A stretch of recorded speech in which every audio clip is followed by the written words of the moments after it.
अस्सलामु अलैकुम। दुरूद शरीफ पढ़ लें।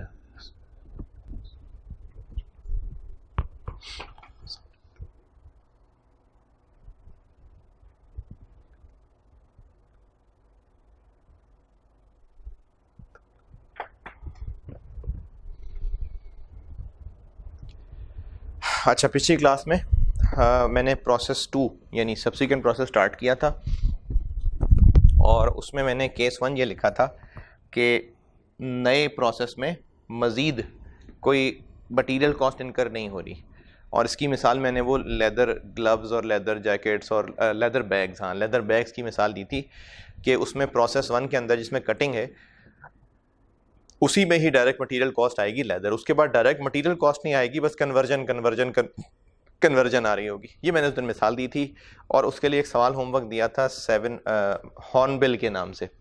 इसमें एक ही पॉइंट था, वो क्लोजिंग वर्क इन प्रोसेस का था। मिसाल के तौर पे अगर जो क्लोजिंग वर्क इन प्रोसेस है, उस सवाल का डाटा नहीं वैसे बता रहा हूँ, कि अगर 3000 यूनिट्स हैं और इनमें से 1000 40% कंप्लीट है और 2000 70% कंप्लीट है, तो फिर इक्विवेलेंट प्रोडक्शन के अंदर दो लाइनें आ जाएंगी। यानी जो हम लिखते हैं ना इक्विवेलेंट प्रोडक्शन के अंदर, closing work in process 3000 units, फिर हम इसमें कहते हैं मटेरियल के एतबार से तो ये 100% है, तो हम यहाँ भी 3000 लिख देते हैं और यहाँ भी 3000 मटेरियल में 3000 लिख देते हैं। फिर हम कहते हैं कन्वर्जन के एतबार से इतने परसेंट है, तो कन्वर्जन वाले कॉलम में उतने परसेंट लिख देते हैं। अब हम क्या करेंगे, कन्वर्जन के हिसाब से हम कहेंगे कि जो क्लोजिंग वर्क इन प्रोसेस है उसको दो हिस्सों में तोड़ लेंगे। हम इसमें कहेंगे कि कन्वर्जन के एतबार से 1000 यूनिट्स 40% और 2000 यूनिट्स 70%। तो हम यहाँ कन्वर्जन वाले कॉलम में 400 लिख देंगे और 1400 लिख देंगे। इस तरह से फर्क पड़ जाएगा कि कन्वर्जन में अब अलग अलग तरह के क्लोजिंग वर्क इन प्रोसेस आ जाएंगे। इनको मिला के चाहे 1800 कह दे, ये भी कर सकते हैं। तो इसमें सिर्फ यही पॉइंट था कि closing work in process percentage में दिया हुआ था और उसको 2-3 टुकड़ों में बांटा हुआ था, सिर्फ यही इसके अंदर एक पॉइंट था। तो उसमें क्या करेंगे आप लोग, जो हम ईपी बना रहे होते हैं उसमें closing work in process conversion के सामने आप टुकड़े अलग अलग लिख देंगे। दूसरा इसमें इशू ये हो सकता है कि फाइफो मेथड था कि वेटेड एवरेज था, ये तो बताया ही नहीं था। तो इसलिए नहीं बताया था क्योंकि ओपनिंग वर्क इन प्रोसेस ही नहीं था। तो जब सवाल में ओपनिंग वर्क इन प्रोसेस ही नहीं था तो फिर क्या फाइफो और क्या वेटेड एवरेज। इसके अलावा और मेरे जहन में कोई नहीं है ऐसा मसला। तो अगर आपको कोई और मसला हो तो आप ग्रुप में पूछ लीजिएगा। जो मुझे एक दो बातें लगी थी वो मैंने बता दी आपको।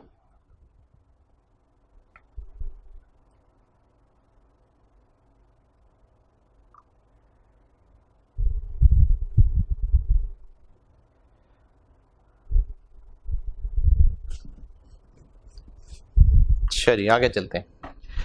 अब इसमें मैं लाता हूं केस 2। हम लोग पढ़ रहे हैं प्रोसेस 2 यानी सब्सिक्वेंट प्रोसेस, उसमें अब मैं केस 2 ला रहा हूं।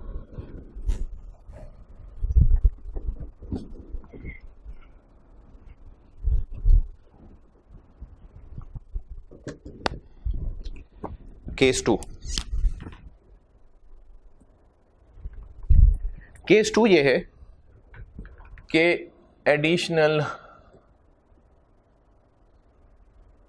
Direct material quantity is also added in process 2। ये मैंने कहा था कि मैं इसको P2 कह लिया करूंगा क्योंकि सब्सीक्वेंट प्रोसेस वाली लंबी बात है, तो मैं प्रोसेस 2 कह के पढ़ा लेता हूं।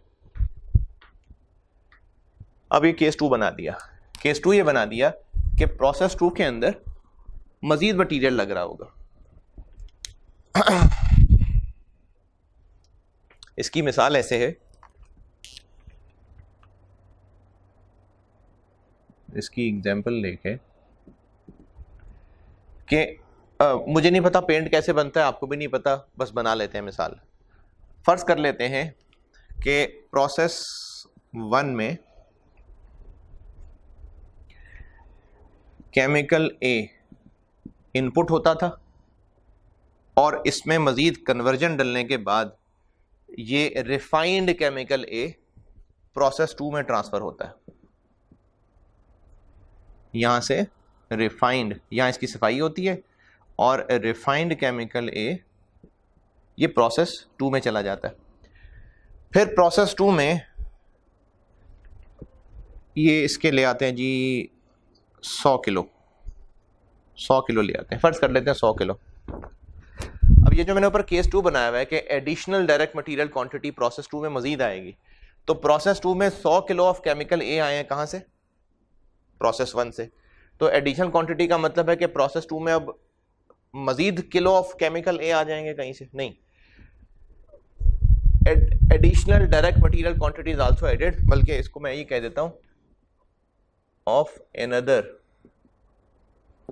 Type of material. हाँ चलें ये कह लें, यानी प्रोसेस 2 के अंदर अब मटेरियल बी भी ऐड हो जाएगा, केमिकल बी भी ऐड हो जाएगा, इसके भी कोई 50 किलो इसके भी कर लेते हैं। अब ये 150 किलो मिलके पेंट बन के प्रोसेस 2 से आउट होगा, पेंट, ये इसका आउटपुट है 150 किलो। ये मिसाल है इसकी कि जब हम प्रोसेस 1 से कोई चीज फिजिकल मटेरियल प्रोसेस 2 में डालते हैं, मैंने मिसाल ये ली थी कि केमिकल ए के 100 किलो प्रोसेस 2 में आएंगे प्रोसेस 1 से, और फिर प्रोसेस 2 में एक और तरह का मटेरियल मजीद फिजिकल क्वांटिटी प्रोसेस 2 में ऐड होगी, और अब जो प्रोसेस 2 से प्रोडक्ट बनेगा पेंट वो 150 किलो का होगा। 150 किलो क्यों होगा? क्योंकि 100 किलो केमिकल ए था और 50 किलो केमिकल बी और ऐड हो गया, तो उसके पेंट 150 किलो का हो गया। ये मुराद है केस 2 से कि इसमें एक और मटेरियल, एक और तरह का मटेरियल प्रोसेस 2 में डल रहा है। यानी एक चीज थी जो प्रोसेस 1 से आई थी, प्रोसेस 2 में एक और different type of material process 2 में मजीद ऐड हो रहा है। ये केस 2 है।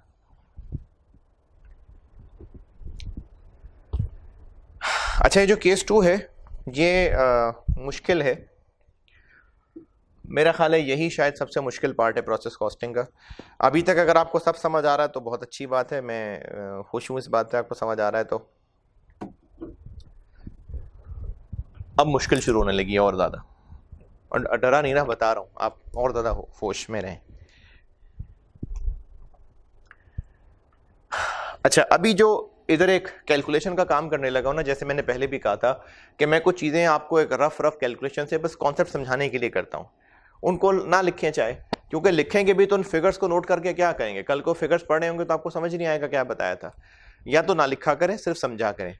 अगर लिखना भी हो, अगर लिखना हो तो फिर जो उससे समझाया होता है ना उसके बारे में 2-4 लाइनें भी लिखा करें, ताकि कोई कीवर्ड लिख लिया करें ताकि आपको पता चले कि जो फिगर्स बताई थी ये क्या बताई थी। तो या तो ना लिखें या लिखें तो उसमें फिर जो समझाया है उसके भी कंक्लूजन 2-3 लाइनें लिखें कि फिगर्स क्या हैं। तो ये आप ज़रूर नोट करें। लेकिन अब जो मैं यहाँ गंदा मंदा फिगर वर्क करने लगा हूँ वो आपने सिर्फ समझना है, और अगर नोट करना है तो जो मैं इसे समझाऊंगा उसको कॉन्सेप्ट कह के 2-4 लाइनें लिख लेना। अगर नहीं तो फिर ये फिगर्स भी मत लिखना, सिर्फ समझ लेना।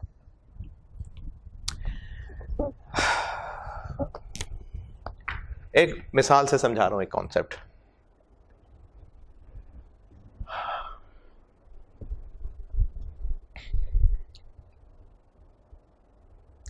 बल्कि चाहे इसको ना रफ वर्क कह के लिख ही लेना, कि एक रफ डिस्कशन ऑफ कॉन्सेप्ट कह के एक डब्बा शब्बा बना के ना कोने में इसको लिख ही लेना चले, क्योंकि मुझे अगली क्लासेस में इन फिगर्स को भी पूछना होगा आपसे।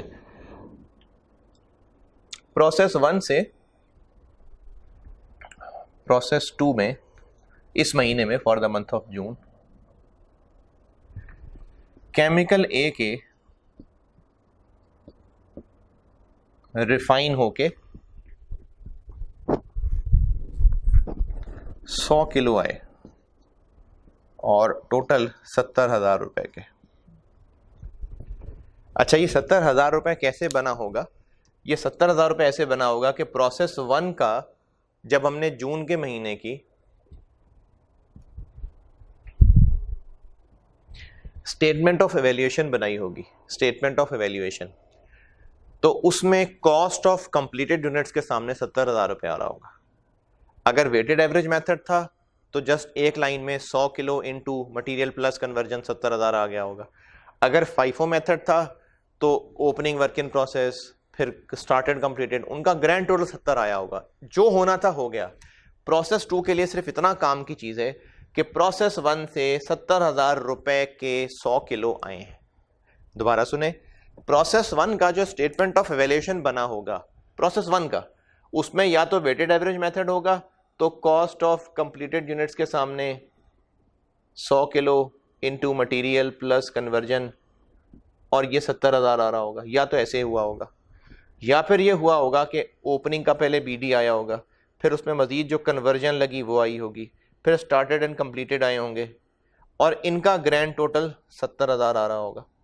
या तो ये हुआ होगा या ये हुआ होगा। जो भी हुआ, प्रोसेस 2 के लिए सिर्फ इतना काम का है कि 100 किलो आए हैं 70,000 रुपए कॉस्ट के।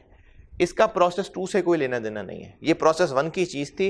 एक बार 70 निकल आया, अब प्रोसेस 2 के लिए सिर्फ इतनी काम की चीज है कि 100 किलो रिसीव हुए हैं 70,000 रुपए के। तो 100 किलो रिसीव हुए 70,000 रुपए के, फिर इसमें मजीद जून के महीने में प्रोसेस 2 में कन्वर्जन कॉस्ट इनकर हुई 10,000 रुपए, और प्रोसेस 2 में एक और मटेरियल केमिकल बी, इसके 300 किलो आए, और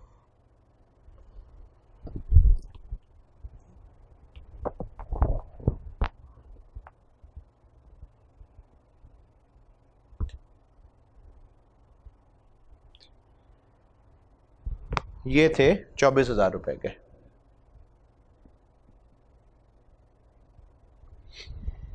ये 24,000 रुपए के थे और कोई लॉस नहीं हुआ, कोई क्लोजिंग वर्क इन प्रोसेस नहीं है। तो आउटपुट कितना हो गया, कितने किलो, 400 किलो।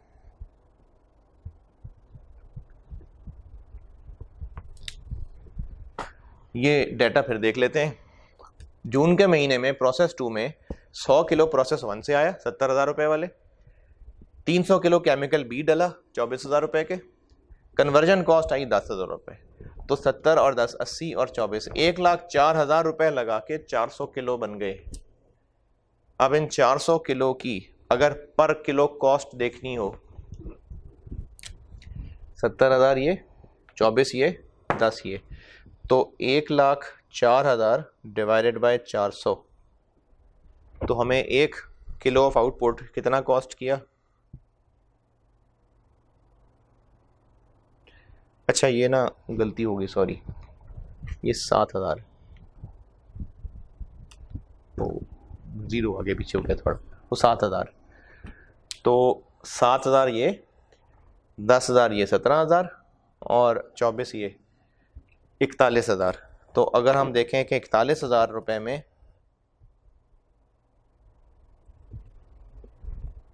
400 किलो बन गए, तो 1 किलो बन गया 100 और 2.5 रुपए।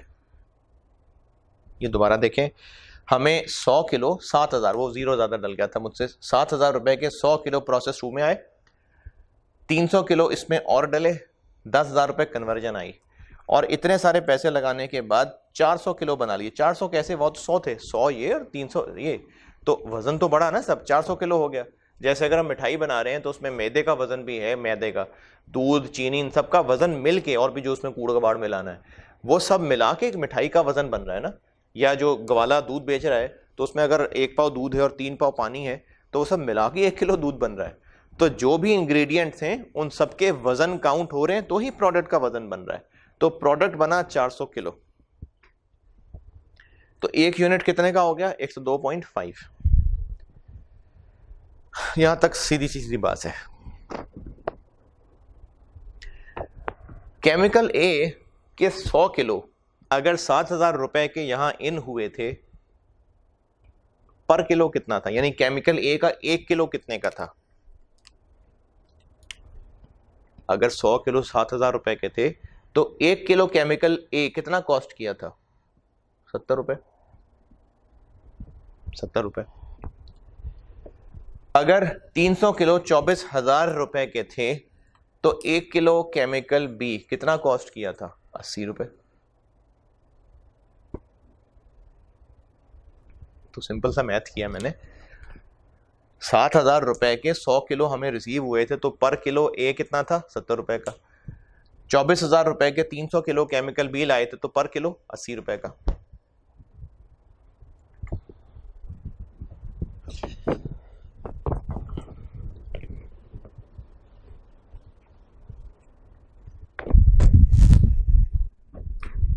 एक सौ दो पे कोई इतराज?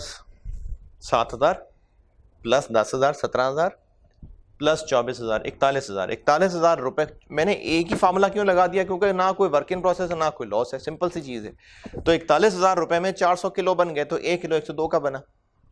अच्छा मैं एक और काम करता हूं, इसमें भी उम्मीद है आपको कोई तकलीफ नहीं होगी। अगर इस 102.5 के मैं टुकड़े करूं, अगर मैं कहूं कि कॉस्ट पर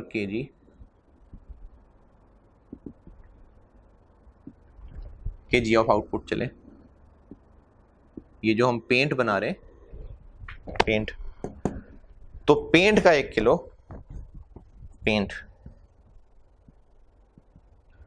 पर केजी ऑफ पेंट,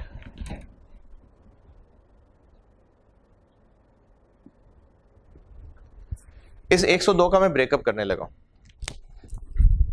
इस 102 पे केमिकल ए कितना लगा हुआ है? 7,000 डिवाइडेड बाय 400। देखें 41,000 डिवाइडेड बाय 400 है। 41,000 ये तीनों टोटल करके बने हैं ना, तो मैं अब इन तीनों को अलग अलग कर रहा हूं। 41,000 डिवाइडेड बाय 400 की बजाय मैं कर रहा हूं 7,000 डिवाइडेड बाय 400, 24,000 डिवाइडेड बाय 400 और कन्वर्जन 10,000 डिवाइडेड बाय 400। सिर्फ इसका ब्रेकअप किया है मैंने अलग अलग, और कोई अजीब काम नहीं किया। तो 7,000 डिवाइडेड बाय 400 कितना हो गया? 7,000 डिवाइडेड बाय 400,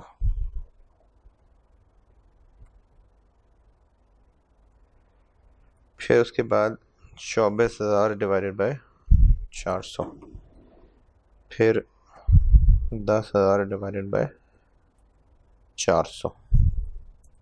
जी पहले का हो गया 17.5, दूसरे का हो गया 60 और तीसरा हो गया 25। तो इस तरह से ये 102.5 बन गया। केमिकल ए 17.5, केमिकल बी 60 और कन्वर्जन 25। किया क्या मैंने सिर्फ इतना किया है कि इस 102.5 को तोड़ा है। 41,000 टोटल को 400 से डिवाइड किया था मैंने, अलग अलग कर लिया, 7,000 को अलग कर लिया, 10 को अलग कर लिया, 24 को अलग कर लिया। कोई बुरा बनाने वाली बात नहीं है इसमें। 102.5 का अगर तोड़ देखें तो इसमें 17.5 केमिकल ए है और ये मैंने 1 किलो की कॉस्ट लिखी है। अच्छा अब यहां पर एक ट्रिकी चीज पूछता हूं। केमिकल बी हम 80 रुपए किलो लाए हैं, ये तो केमिकल बी 60 रुपए किलो आ रहा है। हम केमिकल ए जो प्रोसेस 1 से रिसीव किए हैं वो 70 रुपए किलो पड़ा है हमें, यहां पर 17.5 रुपए आ रहा। ये क्या हो गया? मैं मसला दोबारा बताता हूं। हमने प्रोसेस 2 में जो केमिकल बी डाला वो 80 रुपए किलो हम खरीद के लाए कहीं से। ये कैलकुलेशन बता रही है कि केमिकल बी 60 रुपए पर किलो है। हमने जो केमिकल ए प्रोसेस 1 से लिया वो हमें 70 पर किलो कॉस्ट किया। ये कैलकुलेशन बता रही है कि केमिकल ए 17.5 पर किलो है। तो ये क्या हो गया?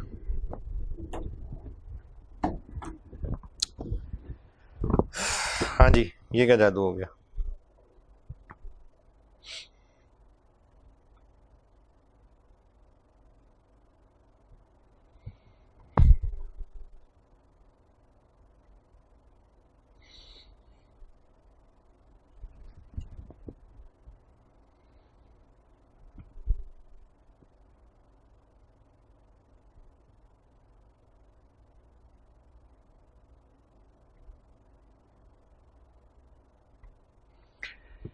हाँ जी, क्या साइंस समझ आई?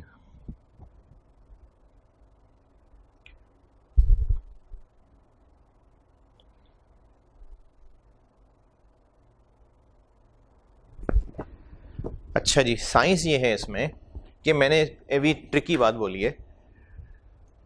केमिकल ए 70 रुपए किलो का ही पड़ा है हमें, केमिकल बी हमें 80 रुपए किलो ही मिला है। तो यहां पर केमिकल बी 60 रुपए किलो हो गया? नहीं, ये केमिकल बी का 1 किलो 60 रुपए का नहीं है। ये क्या है फिर? ये पेंट के 1 किलो में 60 रुपए का केमिकल बी है। दोबारा देखें, जब हम पेंट के 400 किलो बना रहे हैं तो इस 400 किलो में 100 किलो केमिकल ए के हैं और 300 केमिकल बी के हैं। यानी 1 किलो 1 किलो पेंट बनता है तो उसमें केमिकल बी का भी किलो होता है और केमिकल ए का भी किलो होता है। यानी केमिकल ए का भी 1 किलो, केमिकल बी का भी 1 किलो, मिलाएंगे तो पेंट का 1 किलो बनेगा? नहीं, इस 100 और 300 से पता चल रहा है कि जब पेंट का 1 किलो बनेगा तो उसमें 1 पाव 250 ग्राम्स 250 ग्राम, हाँ जी, जब पेंट का 1 किलो बनेगा तो 250 ग्राम उसमें केमिकल ए होगा और 750 ग्राम उसमें केमिकल बी होगा। या जो देसी बंदे मेरी तरह, जब 1 किलो पेंट बनेगा तो उसमें 1 पाव केमिकल ए होगा, 3 पाव केमिकल बी होगा। पूरा 1 किलो केमिकल बी केमिकल ए नहीं होगा, फिर तो पेंट 1 किलो नहीं, फिर तो 2 किलो बन गया ना। तो ये जो इस वक्त 70 रुपए है, ये बात हो रही है कि केमिकल ए का 1 किलो 70 रुपए है, केमिकल बी का 1 किलो 80 रुपए का है। ये केमिकल बी का 1 किलो नहीं है, ये पेंट के 1 किलो में कितना केमिकल बी डलता है? 60 रुपए का। कैसे? 80 रुपए का 1 किलो होता है और अभी बताया 1 किलो पेंट बनाने में 3 पाव केमिकल बी डलता है, तो 80 रुपए का किलो है तो 3 पाव 750 ग्राम कितना का हो गया? 60 रुपए का। ये वो 60 रुपए। केमिकल ए 70 रुपए का किलो ही कॉस्ट किया है हमें, लेकिन यहां पर हमने केमिकल ए पूरा तो डाला ही नहीं।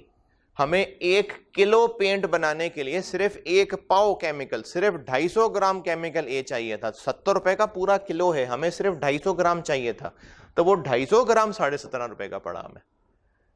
70 अगर किलो है तो 250 ग्राम 17.5 का हो गया।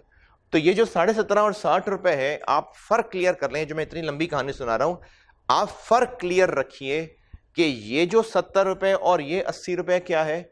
ये केमिकल ए का 1 किलो 70 रुपए और केमिकल बी का 1 किलो 80 रुपए का है। जबकि ये ब्रेकअप क्या है? ये है कि जो प्रोडक्ट यानी पेंट का 1 किलो बना है, उस 1 किलो पेंट में इतने रुपए का केमिकल ए इन्वॉल्व हुआ है, इतने रुपए का केमिकल बी इस्तेमाल हुआ है और इतनी कन्वर्जन इस्तेमाल हुई है। तो हमें पेंट का 1 kilo which is not equal to 1 kilo of chemical A and 1 kilo of chemical B. No, chemical A का 1 पाव, केमिकल बी के 3 पाव, केमिकल ए के 250 ग्राम्स, केमिकल बी के 750 ग्राम्स मिलते हैं तो 1 किलो पेंट बनता है। तो ये जो 80 रुपए और 70 रुपए और 60 और 17.5 है, इसका फर्क क्लियर कर लीजिए, क्योंकि आगे कैलकुलेशंस के अंदर ये फिर कंफ्यूजन ना आपको बार बार हो जाए, इसलिए मैंने इसको इतना घुमा फिर इतना मैंने इसको फैला के बताया।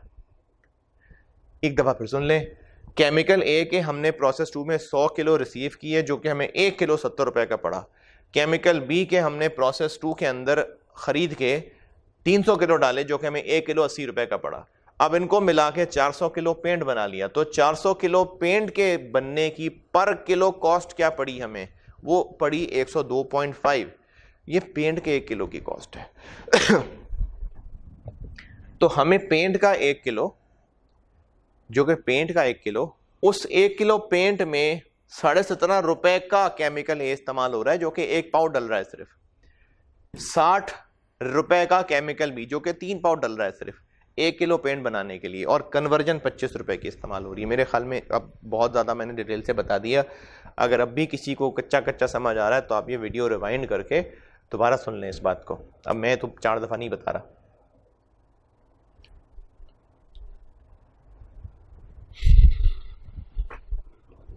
अच्छा, ये जो मैं आपको ये सब बता रहा हूँ ना, ये सारा एक रफ कॉन्सेप्चुअल वर्किंग है।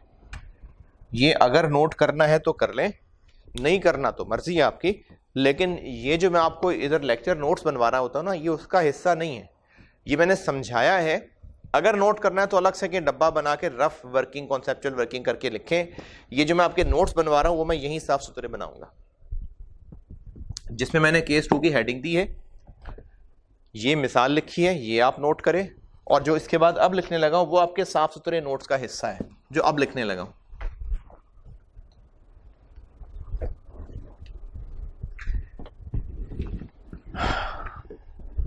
और अगर ये करना चाहें, लिखना चाहें, बेशक लिखें, इसको एक रफ कॉन्सेप्चुअल वर्किंग कह के लिख लेना, नहीं लिखना वो मर्जी है आपकी। अच्छा, अब यहां जो समझाया इसको अंग्रेजी में बता देता हूं कि now cost per unit will be calculated in following 3 components। अब हम कॉस्ट पर यूनिट, वो जो हम निकालते हैं ना इक्विवेलेंट प्रोडक्शन के बाद कॉस्ट पर यूनिट, जिसको स्टेटमेंट ऑफ वैल्यूएशन में इस्तेमाल करना होता है, उसकी बात कर रहा हूं। स्टेटमेंट ऑफ वैल्यूएशन में हम इसको इस्तेमाल करेंगे। तो ये जो कॉस्ट पर यूनिट निकालनी है, इसको हम 3 टुकड़ों में निकालेंगे। पहले जो पढ़ा था उसमें क्या करते थे, डायरेक्ट मटेरियल कॉस्ट और कन्वर्जन। अब क्या करेंगे, केमिकल ए की कॉस्ट जो पिछले प्रोसेस से आया है, केमिकल बी की कॉस्ट जो कि एक नया है, और कन्वर्जन की कॉस्ट। तो हम लोग अब पर यूनिट कॉस्ट को 3 कंपोनेंट्स में कैलकुलेट किया करेंगे। एक P1 कॉस्ट, केमिकल ए तो मिसाल थी ना, असल क्या है जो P1 से आया है। एक न्यू मटेरियल कॉस्ट, ये क्या है जो नया मटेरियल डला है केमिकल बी। और तीसरी चीज कन्वर्जन कॉस्ट।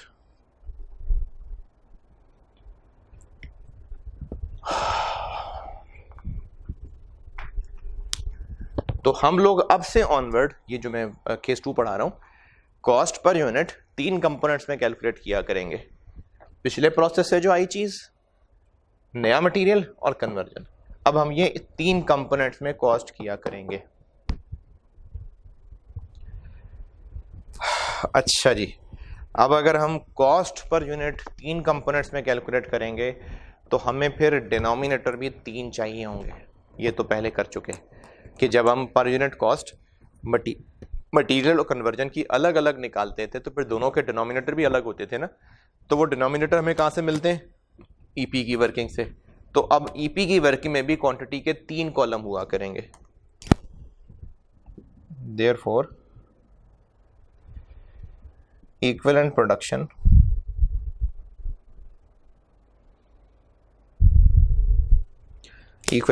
क्या होता है, that is denominator of cost per unit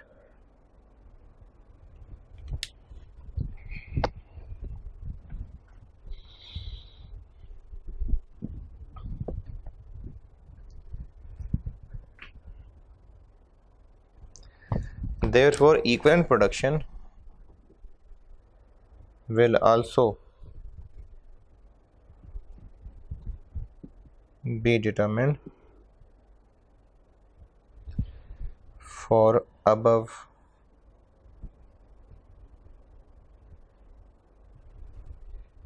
three components। देखें, जो पर यूनिट कॉस्ट में हम 2 कॉलम की पर यूनिट कॉस्ट निकालते थे, ईपी में भी वही 2 कॉलम होते थे ना। तो इसलिए पर यूनिट कॉस्ट में 3 कॉलम होंगे, तो ईपी में भी फिर 3 कॉलम हुआ करेंगे।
अच्छा, एक ना वो एक नोट मुझसे मिस हो गया था, वो भी बच्चे ने मैसेज किया तो मुझे याद आया, एक नोट मिस हो गया था, नोट लिख लें। ये जब मैंने आपको उस दिन लास्ट क्लास में इंस्पेक्शन बताई थी ना,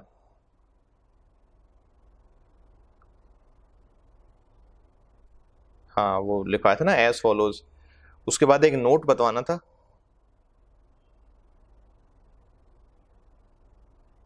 वो मुझसे मिस, मुझे लगता है मिस हो गया था।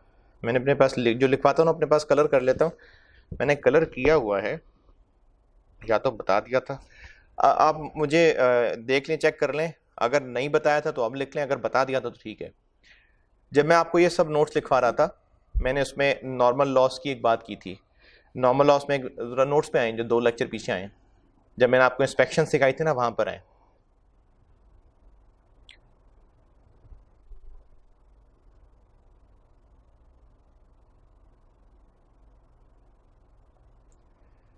जहां आपको इंस्पेक्शन सिखाई थी वहां पर आई।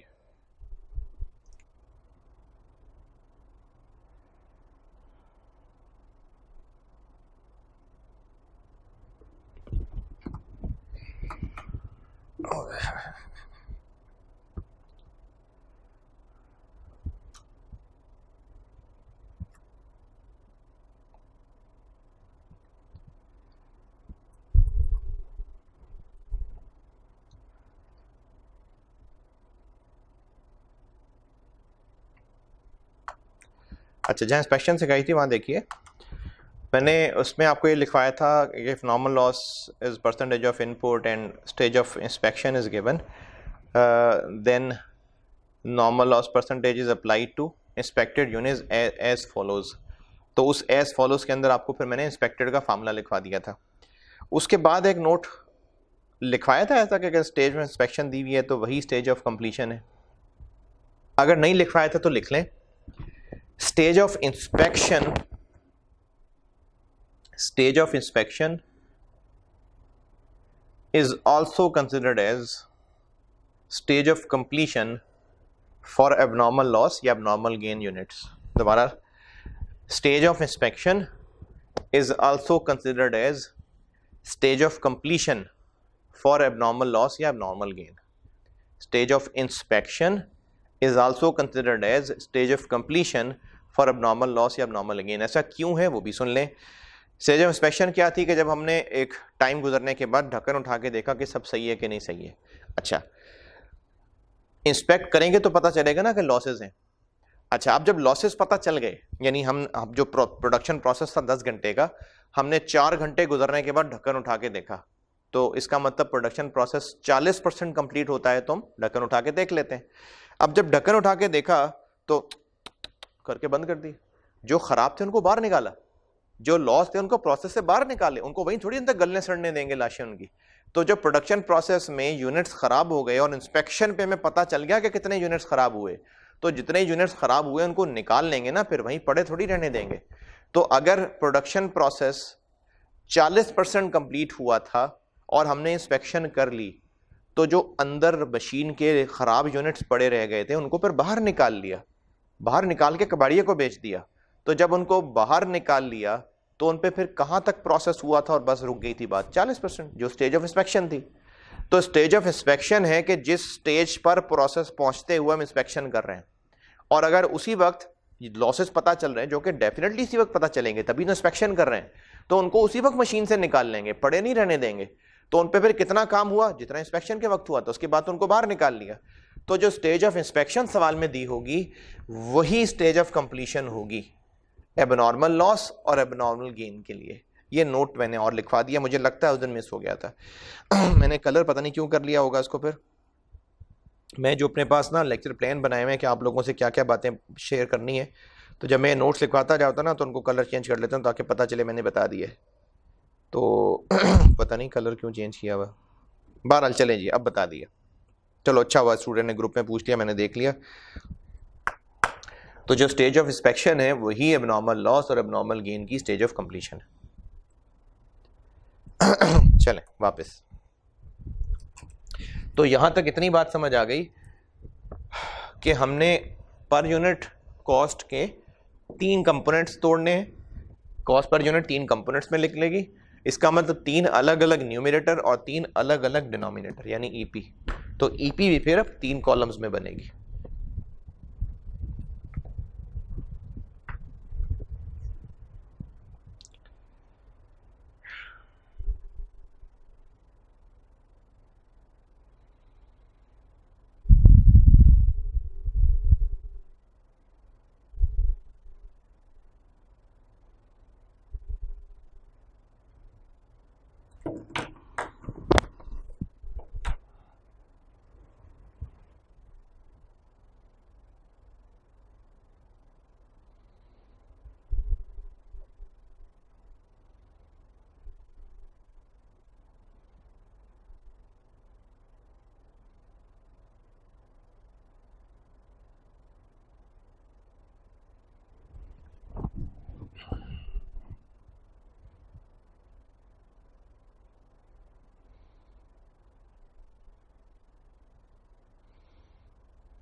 अच्छा, अब आपको मैं यहाँ से आगे लेके चलता हूँ। अब जो यहाँ से आगे लेके चलने लगा हूँ ना, वो किस तरह से नोट्स बनवा रहा हूँ वो देख लें। ये मैंने आपको केस 2 बना के दिया कि प्रोसेस 2 में नया मटेरियल डिफरेंट तरह का मजीद ऐड होगा, क्वांटिटी ऐड होगी। उससे क्या होगा कि प्रोडक्ट की क्वांटिटी भी इवेंचुअली बढ़ जाएगी। जैसे वो 100 किलो प्रोसेस 1 से आया था, लेकिन 300 किलो केमिकल बी आने से प्रोडक्ट 400 किलो का बन गया।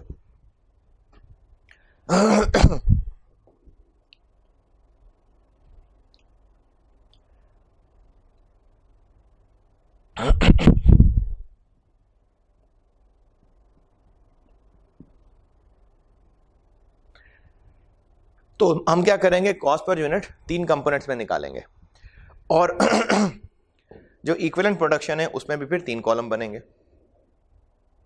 अब इससे आगे मैं नोट्स कैसे लेके चल रहा हूं।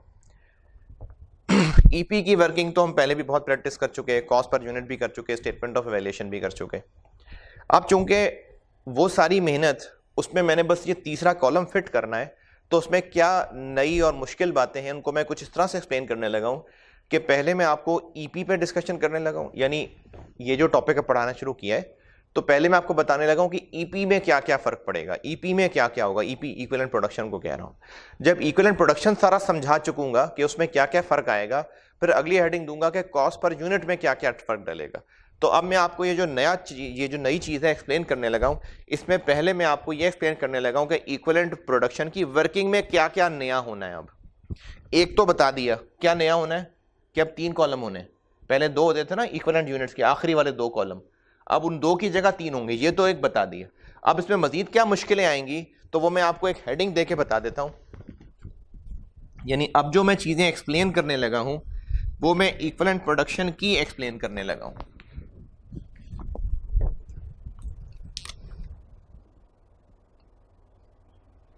इक्विवेलेंट प्रोडक्शन,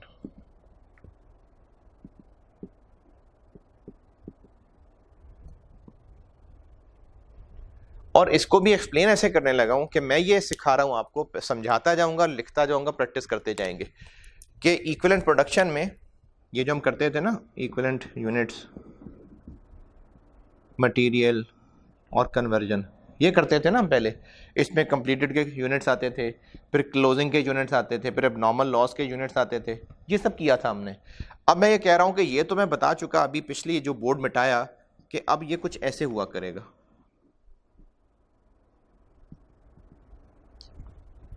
ये तो मैंने अभी जो मिटाया ये वो किया है। ये मैं जो भी मिटाया है मैं ये बता चुका हूं कि इक्विवेलेंट यूनिट्स में अब ये 3 कॉलम आएंगे। अब ये बताने लगा हूं कि कंप्लीटेड के सामने इस कॉलम में, इस कॉलम में, इस कॉलम में यूनिट्स लिखने हैं, नहीं लिखने, लिखने हैं तो कितने लिखने हैं। क्लोजिंग के सामने इन कॉलम्स में क्या क्या लिखना है, एबनॉर्मल लॉस के सामने इन कॉलम्स में क्या क्या लिखना है। अब ये बताने लगा हूं मैं। ये पिक्चर समझ आई? अब हम इक्विवेलेंट यूनिट्स में 3 कॉलम बनाया करेंगे ना, तो मैं इस हेडिंग में आपको ये समझा के लिखवाने लगा हूं कि ओपनिंग के सामने कौन कौन से यूनिट्स लिखा करेंगे, कंप्लीटेड के सामने इन तीनों कॉलम्स में क्या क्या लिखा करेंगे, क्लोजिंग के सामने इन तीनों कॉलम्स में क्या क्या आएगा, एबनॉर्मल लॉस गेन के सामने क्या क्या आएगा। अब ये बताने लगा हूं, तो जहन में पिक्चर आप क्या रखिए कि इन 3 कॉलम्स में क्या क्या आना है।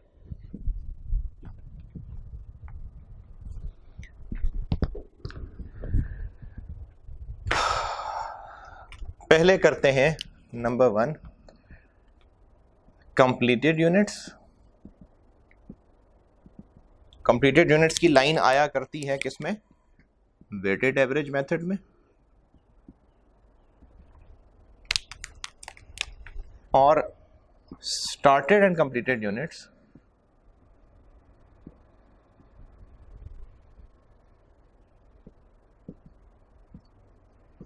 ये लाइन किस में आया करती है, FIFO मेथड में।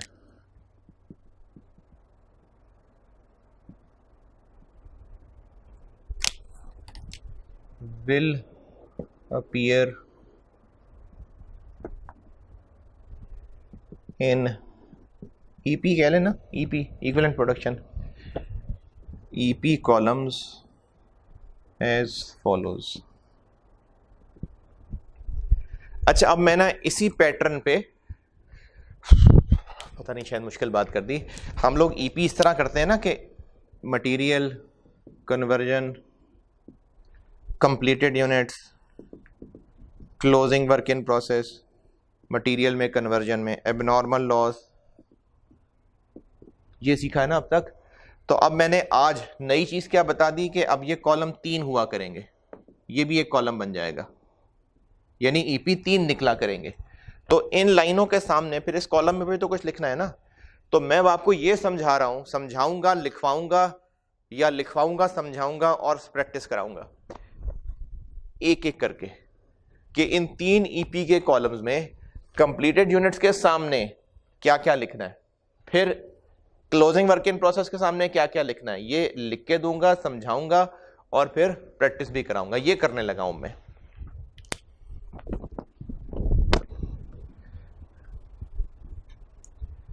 तो मैं कुछ इस पैटर्न से लिखूंगा कि इन 3 कॉलम्स में, जिनको मैं EP कॉलम्स कह रहा हूं, इस लाइन के सामने क्या यूनिट्स आएंगे। ये मतलब है मेरा इस अंग्रेजी का कि कंप्लीटेड यूनिट्स अगर वेटेड एवरेज मेथड है तो, या स्टार्टेड एंड कंप्लीटेड यूनिट्स अगर FIFO मेथड है तो, इन तीनों कॉलम्स में कैसे अपीयर होंगे ये बता रहा हूं।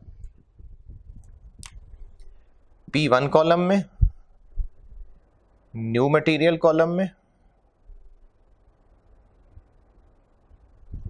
और कन्वर्जन कॉलम में।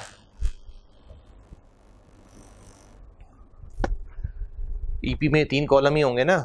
अब उसमें कंप्लीटेड यूनिट्स के सामने यहां यहां यहां क्या लिखना है वो बताने लगा, यानी जो हम EP की वर्किंग बना रहे होंगे वो कैसी बनेगी वो सिखा रहा हूं आपको।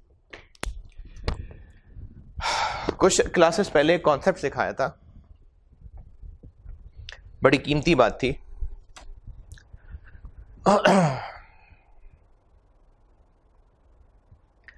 कि अगर हम ये कॉन्सेप्ट समझ लें तो पर यूनिट कॉस्ट में आगे आसानी हो जाएगी।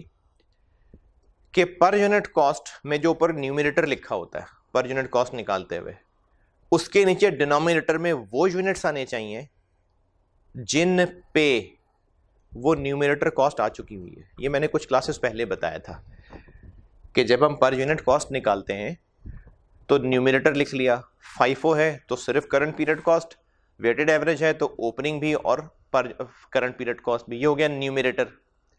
इस न्यूमरेटर के नीचे डिनोमिनेटर में वो यूनिट्स रखने हैं जिन पे ये न्यूमरेटर खर्च हुआ है। ये आपको एक गुर की बात बताई थी, वही बात यहां फिर इस्तेमाल करता हूं। वेटेड एवरेज मेथड होगा तो न्यूमरेटर में ओपनिंग वर्क इन प्रोसेस की कॉस्ट भी आ रही होंगी, करंट पीरियड कॉस्ट भी आ रही होंगी। डिनोमिनेटर में ये जो कॉस्ट हैं जो यूनिट्स कंप्लीट हो गए उन पे ये वाली कॉस्ट लगी हैं या अभी लगनी है? जो कंप्लीट हुए हैं यूनिट्स उन पे ये कॉस्ट तीनों लग चुकी हैं या लगनी है? जो यूनिट्स कंप्लीट हुए हैं तीनों लग गई है ना, P1 column, new material column और कन्वर्जन कॉलम, ये तीनों लग गए हुए ना। ये जो 400 किलो, ये 400 किलो जो पेंट बन के बाहर निकला है, इस 400 किलो पेंट में केमिकल ए का कॉस्ट लगा हुआ है, बिल्कुल लगी हुई है। केमिकल बी का खर्चा लगा है, बिल्कुल लगा है, तो ही तो पेंट बना है। कन्वर्जन कॉस्ट लगी है, बिल्कुल लगी है। तो इन 400 किलोज में ये तीनों कॉस्ट इनकर्ड है ना, तो इनके डिनोमिनेटर में ये 400 किलो आएंगे, बिल्कुल आएंगे। तो ये तीनों कॉलम्स के अंदर पूरा का पूरा आएगा, बिल्कुल आएंगे। बल्कि क्रॉस लगा के काटा ही नाम मान ले, क्या कहूं, यस कह देता हूं, यस कह देते हैं। इस कॉलम में भी आएंगे, उस कॉलम में भी आएंगे और उस कॉलम में भी आएंगे, और पूरे के पूरे आएंगे मुकम्मल 100%।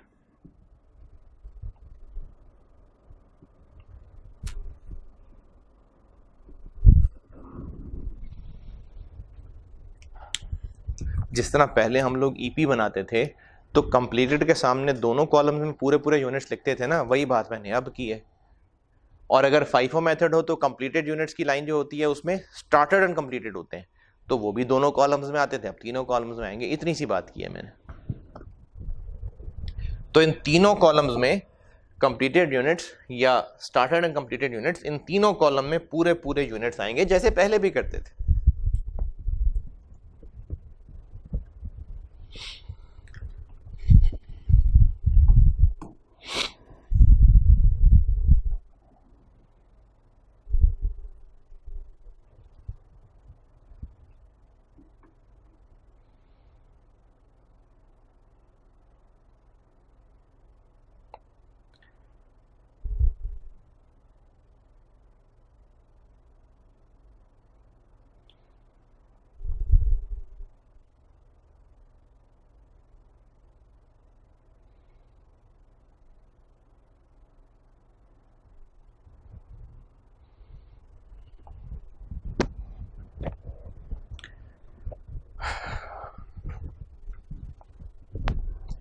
ये लिख लिया होगा, नहीं तो पॉज करके लिख लें।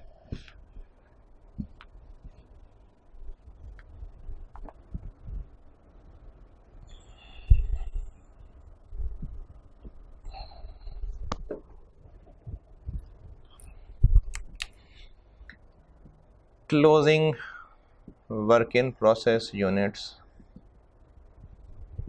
will appear in EP columns as follows।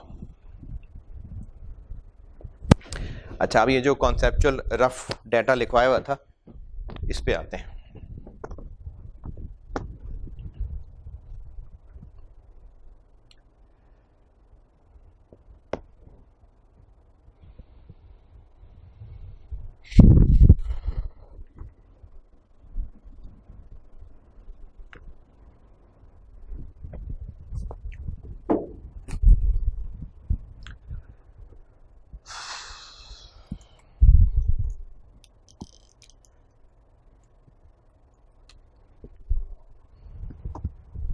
Closing work in process 50 kilo.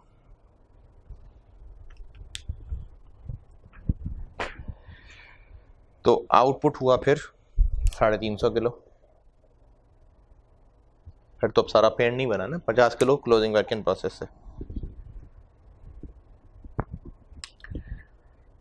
ये जो 350 किलो है ये तो पेंट है, ये तो कंफर्म पेंट है।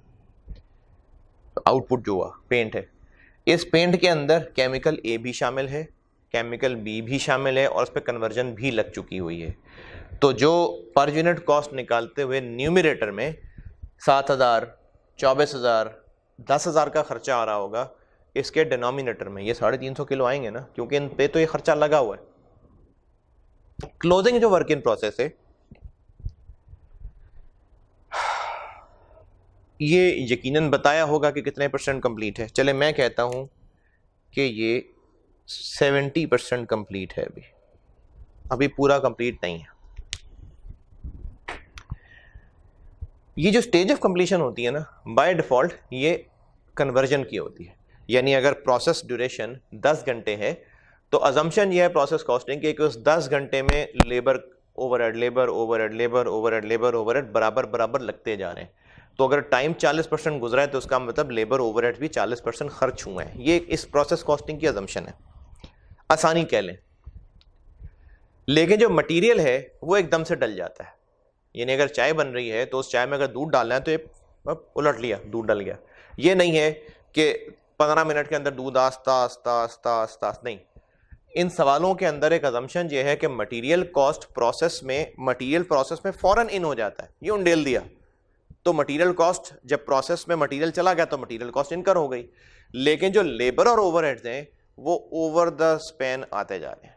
मिसाल दोबारा सुने, अगर हमने प्रोसेस में 10 घंटे का टाइम लगना है तो इस 10 घंटे में 10 घंटे पे फैली हुई है लेबर और overhead, labour overhead labour overhead labour overhead, पूरे 10 घंटे में फैल के खर्चा आ रहा है।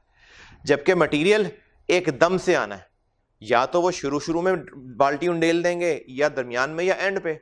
मटेरियल एकदम से लगना है जबकि कन्वर्जन ओवर द पीरियड लगनी है, ओवर द पीरियड ऑफ जो प्रोसेस है। ये इन सवालों की ये एक इनहेरेंट अजम्पशन है सवालों में आसानियों के लिए। एक दफ़ा फिर सुन लें, जो मटेरियल है वो प्रोसेस में ऐसे उंडेलना है, बस ऐसे। जो कन्वर्जन है ये पूरे प्रोसेस की ड्यूरेशन में खर्च होती रहेगी। तो ये जो क्लोजिंग वर्क इन प्रोसेस है 50 किलो, बल्कि डाटा ना थोड़ा अजीब अजीब सा हो गया, अब मैं इसको 300 किलो कर लेता हूँ। चलो खैर है यार, खैर है। अब ये जो 50 kilo closing work in process है 70% कंप्लीट। ये केमिकल ए तो है, क्योंकि केमिकल ए प्रोसेस 2 में डलना था तो प्रोसेस 2 शुरू होना था ना। तो प्रोसेस 1 से केमिकल ए निकला, अब वो अगले बर्तन में डल गया, अब अगले प्रोसेस 2 में काम शुरू हो गया। तो प्रोसेस 2 में अगर क्लोजिंग वर्क इन प्रोसेस बचा हुआ है तो ये केमिकल ए तो इसके अंदर कंफर्म है, केमिकल बी इसके अंदर है या नहीं है, डिपेंड करता है कि केमिकल बी प्रोसेस 2 की मशीन में कब डलता है। चले, केमिकल बी तब डलता है,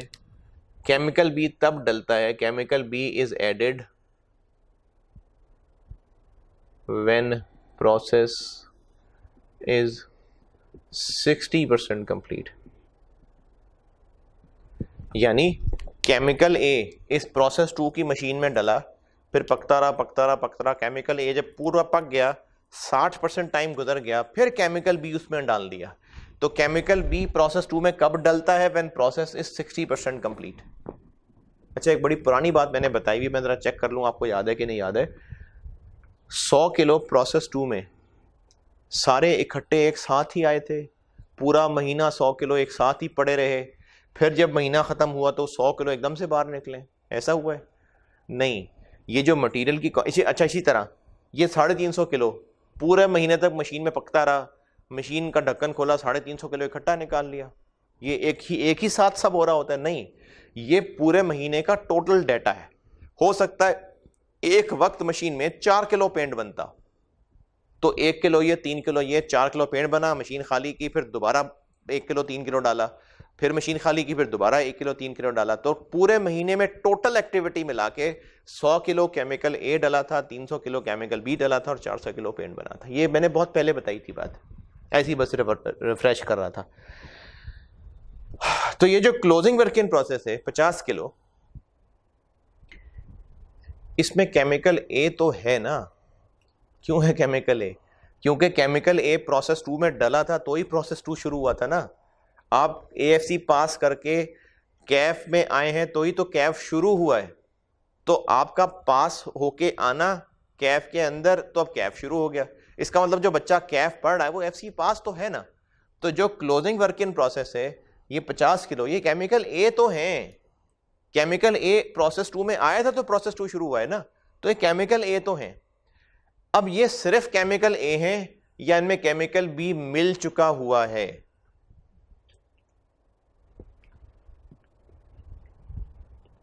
चूंकि ये 70% कंप्लीट है और केमिकल बी मिल जाता है जब 60% प्रोसेस कंप्लीट होता है, तो हाँ इसमें केमिकल बी भी मिल चुका हुआ है। यानी ये तकरीबन टूटे फूटे पेंट के 50 किलो बचे हुए हैं जिन पे भी थोड़ा पकना और बाकी है। क्लोजिंग वर्क इन प्रोसेस के 50 किलो में ए और बी दोनों मिल चुके हुए हैं। कैसे पता चल रहा है? क्योंकि closing work in process 70% complete है। नया मटेरियल कब डलता है? When process is 60% complete. तो ये 60% जब कंप्लीट हुआ होगा तो केमिकल भी डल गया होगा, फिर ये और पकड़ा होगा। अभी 70% तक ही पहुंचा था कि महीना खत्म हो गया और इसको क्लोजिंग वर्क इन प्रोसेस कह दिया। तो क्लोजिंग वर्क इन प्रोसेस के 50 किलो केमिकल ए तो इसमें है, केमिकल बी हो सकता है हो सकता है ना हो। इस मिसाल में केमिकल बी इसमें डल चुका है, हाँ डल चुका है।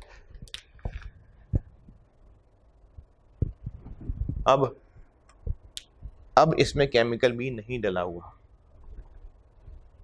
क्यों? क्योंकि केमिकल बी डलता है जब आग तपते तपते 80% ड्यूरेशन तक पहुंच चुका होता है, फिर केमिकल बी डालते हैं बर्तन में। ये तो अभी उस तक पहुंचा ही नहीं है, इसमें केमिकल बी नहीं डला। तो ये जो 50 किलो है ये है ही सारा का सारा सिर्फ केमिकल है। अच्छी सारी कहानी सुनाने का मकसद क्या था? अब हमने जब ईपी बनाना है उसमें क्लोजिंग वर्क इन प्रोसेस के सामने यूनिट्स लिखने हैं ना, तो वो जो क्लोजिंग वर्क इन प्रोसेस के सामने यूनिट्स लिखेंगे तो ये डिनोमिनेटर बना रहे हैं ना, डिनोमिनेटर बना रहे हैं हम, पर यूनिट कॉस्ट का डिनोमिनेटर बना रहे हैं। और अभी सुनहरी असूल क्या बताया था कि न्यूमरेटर के नीचे डिनोमिनेटर में वो यूनिट्स लिखने हैं जिन पे ये खर्चा हुआ हुआ है। अब हमारे न्यूमरेटर्स क्या हैं? 7,000 रुपये, 10,000 रुपये और 24,000 रुपये। जो कंप्लीटेड यूनिट्स है 350 किलो, ये 7,000 रुपये इन पे खर्च हुआ हुआ है। ये कन्वर्जन इन पे खर्च हुई है, हो चुकी है। ये केमिकल भी इन पे खर्च हो चुका है, ये सब मिल चुका हुआ है। सब मिला है तो पेंट बन के बाहर निकला है ना, इसीलिए तीनों कॉलम्स में इस 350, 350, 350 को लिखा था। 50 किलो, ये जो 50 किलो है केमिकल ए ये लग चुका हुआ है या केमिकल ए नहीं लगा हुआ? हाँ ये केमिकल ए ही तो है इसके अंदर। तो केमिकल ए की कॉस्ट 7,000 रुपये इन 50 किलो पे आ चुकी है या नहीं है? ये भी इन पे भी और केमिकल ए लगना है या लग चुका हुआ है? लग चुका हुआ है। तो केमिकल ए की कॉस्ट 7,000 रुपये जब इन पे लग चुकी है तो इसके डिनोमिनेटर में ये 50 किलो आएंगे, बिल्कुल आएंगे। यस।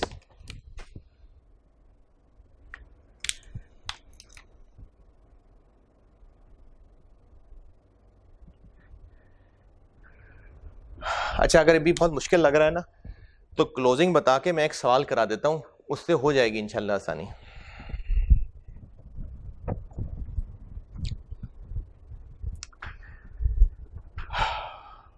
अच्छा, अब ना कुछ क्वेश्चंस हैं जिनके सोल्यूशन आई के पन्नों से मैं थोड़ा सा इख्तलाफ करता हूं, या कह लें कि उनके तरीके पे थोड़ा सा मुझे एतराज़ है। जिस तरीके से आपको सिखा रहा हूं उस तरह से सोल्यूशन, तो अब जो होमवर्क दूंगा उनमें से अक्सर मैं आपको फिर उनके सोल्यूशन वो PDF अपलोड भी किया करूँगा। ख़ासतौर पर अगली क्लास में जो होमवर्क दूंगा मैं इसका सोल्यूशन अपलोड करूँगा।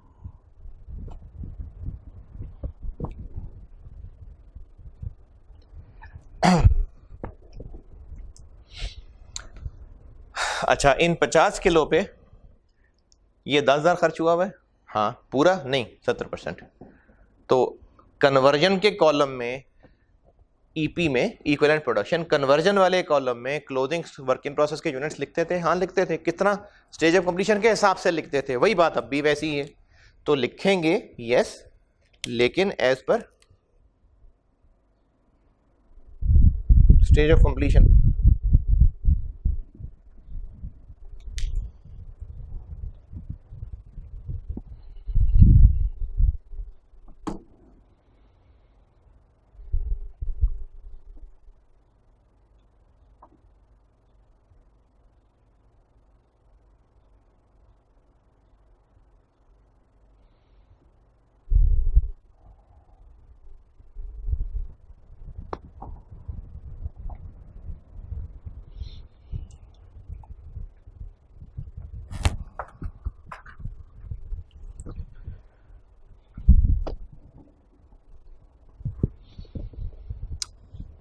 केमिकल बी, इस 50 किलो में केमिकल बी ऐड हो चुका हुआ है, केमिकल बी मिल चुका हुआ है इसमें, या ये सिर्फ केमिकल ए के 50 किलो है?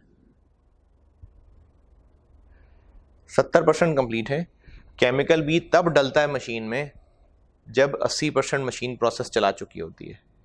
तो जब ये रात के 12 बजे से कुछ देर पहले जब ये 50 किलो पे काम होना शुरू हुआ था तो मशीन में केमिकल ए डला था, और अभी रात 12 बज गए थे, 70% काम पूरा हुआ था, केमिकल बी मशीन में डल गया हुआ था, 80% पे डलता नहीं डला हुआ था।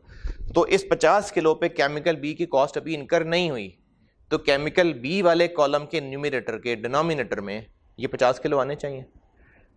दोबारा सुने, मुश्किल बात है, समझाने में भी मेहनत लग रही है, लेकिन कायम रहेंगे, कोशिश करेंगे तो समझ आएगी। अगर छोड़ बैठेंगे तो समझ नहीं आएगी। और ये भी कल भी यही चल रहा है, इसके सवाल मुश्किल होते हैं, ये थोड़ा मुश्किल हो रहा है काम अब, लेकिन कोशिश करें, समझने की कोशिश करें। ये जो 50 किलो है, अगर ये 70% कंप्लीट है, ये क्लोजिंग वर्किंग प्रोसेस क्या होता है, जो महीने के एंड पे आखिरी दिन रात को 12 बजे से कुछ पहले मशीन में काम शुरू हुआ था ना, ये वो है। उससे पहले पूरा महीना जो आए गए आए गए आए गए, ये अभी अभी 15-20 मिनट पहले, 2 घंटे पहले मशीन में डला था, अभी इसको पकाना शुरू ही किया था कि महीना एंड हो गया। तो ये क्लोजिंग वर्किंग प्रोसेस है। अगर ये 70% कंप्लीट थे और केमिकल बी तब इस देगचे में डलना था जब प्रोसेस 80% हो जाना था, तो अभी इस 50 किलो वाले देगचे में, देग में, मशीन में केमिकल बी डल चुका है या नहीं? नहीं। तो जो केमिकल बी की 24,000 कॉस्ट है, उसके डिनोमिनेटर में ये 50 किलो आने चाहिए। जब ये 24,000 इन पे खर्च ही नहीं हुआ, तो डिनोमिनेटर में ये 50 किलो आने चाहिए? नहीं आने चाहिए। लेकिन अगर ये होता 60, जो मैंने इससे पहले लिखा हुआ था कि व्हेन प्रोसेस इज 60% कंप्लीट, तो फिर उस देगचे में हम मटेरियल भी डाल देते हैं। तो ये 70% कंप्लीट है, केमिकल बी डाल दिया होगा कि नहीं? डाल दिया होगा, इसमें केमिकल बी डल गया। तो इस 50 किलो में केमिकल बी का खर्चा भी आ चुका। तो अब जब इसमें केमिकल बी का खर्चा आ चुका है, तो 24,000 के डिनोमिनेटर में ये 50 किलो आने चाहिए कि नहीं आने चाहिए? हाँ, आने चाहिए। पर यूनिट कॉस्ट में न्यूमरेटर कॉस्ट है, उसके डिनोमिनेटर में वो यूनिट्स आनी चाहिए जिन पे वो कॉस्ट इनकर हुई है। तो अगर इन 50 किलो में केमिकल बी डल चुका हुआ है, तो केमिकल बी की कॉस्ट इन पे आ चुकी हुई है।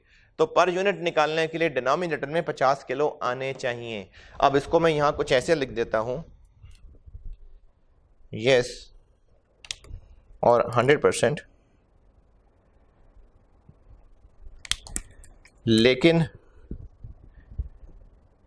ओनली इफ, अच्छा 2 बातें बताता हूं, दोनों में से जो मर्जी लिख लीजिएगा। मैं एक लिखूंगा लेकिन दूसरी ज़बानी बता दूंगा, अगर आप लिखना चाहें तो वो भी लिख लीजिएगा। एक तो ये रूल बना सकते हैं कि हम इस कॉलम में क्लोजिंग के यूनिट्स तब लिखेंगे अगर इनमें न्यू मटेरियल ऐड हो चुका हुआ है। या तो ये बात लिख लें कि only if new material has been added to closing work in process, या ये बात लिख लें, या फिर ये लिख लें कि जो क्लोजिंग की स्टेज ऑफ कंप्लीशन है, या तो ये वहां तक पहुंच चुकी है या उससे आगे निकल गई है, यानी इक्वल टू और ग्रेटर देन किससे? Stage of new material addition. ये मैंने सिर्फ न्यू मटेरियल के साथ लिखा है। दोबारा सुने, क्लोजिंग वर्क इन प्रोसेस के यूनिट्स ईपी के अंदर P1 कॉलम में आएंगे, ये आएंगे, पहले भी आते हैं हमेशा, हमेशा मतलब वो जो पहले मटेरियल कॉलम में आया करते थे, इसमें भी आएंगे, क्योंकि केमिकल ए तो लगा ही है ना इन 50 किलो में। कन्वर्जन में जैसे पहले एज पर एसओसी आते थे, अब भी वैसे ही आएंगे। न्यू मटेरियल कॉलम में या तो लिखेंगे या नहीं लिखेंगे, लिखेंगे तो पूरे लिखेंगे, नहीं लिखेंगे तो नहीं लिखेंगे। अब इनको लिखना है कब? ओनली इफ, ज़बानी मैंने कहा है, अगर लिखना चाहें तो लिख लें, only if new material has been added to closing work in process, या तो ये लिख लें, या फिर ये लिख लें only if closing work in process की स्टेज ऑफ कंप्लीशन या तो ज़्यादा है या बराबर है। अगर बराबर भी है, यानी ये 60% पे केमिकल बी ऐड हो जाता है और ये भी 60% है, फिर डल गया होगा केमिकल बी इसके अंदर। अगर ये दोनों 60-60 है तो भी केमिकल बी डल गया होगा। तो या तो बराबर है या 60 से आगे निकल गया है, तो फिर तो डेफिनेटली केमिकल बी डल गया हुआ है। तो फिर हम लोग यहाँ पर इसके यूनिट्स लिखेंगे, लेकिन अगर ऐसा नहीं है तो नहीं लिखेंगे। यानी क्लोजिंग के यूनिट्स यहाँ पर आएंगे, यहाँ पर स्टेज ऑफ कंप्लीशन के मुताबिक जैसे पहले आते थे अब भी वैसे आएंगे। और यहां पर या तो आएंगे या नहीं आएंगे, आएंगे तो पूरे आएंगे, नहीं आएंगे तो जीरो आएंगे। और कब आएंगे? अगर या तो ये कह लें कि नया मटेरियल इसमें ऐड हो चुका हुआ है क्लोजिंग में, या ये लिख लें कि जो क्लोजिंग की स्टेज ऑफ कंप्लीशन है वो उस स्टेज से stage of new material addition, वो अगर क्लोजिंग इससे ऊपर निकल चुका हुआ है या इसके बराबर भी है तो इसका मतलब इस पे केमिकल भी लग चुका हुआ है और यहां पर इसके यूनिट्स डिनोमिनेटर में आएंगे। ये अभी जितनी कहानी सुनाई मुश्किल बात थी, इससे पहले कि जो समझ आया वो बाहर निकले, या जो समझ ये भी नहीं आ रहा यही हलक में फंसा हुआ है, उसको हजम करने के लिए एक सवाल लिखें।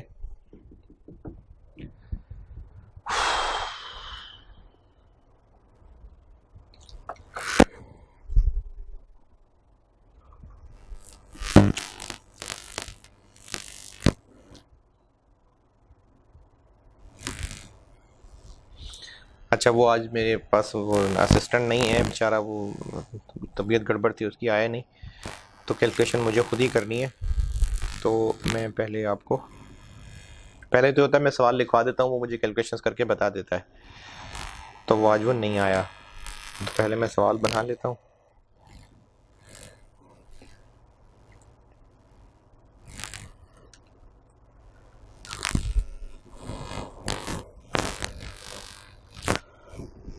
लिखें जी, सवाल लिखें। Following information relates to process 1, process 2 sorry. Following information relates to process 2 for the month of March. Following information relates to process 2 for the month of March.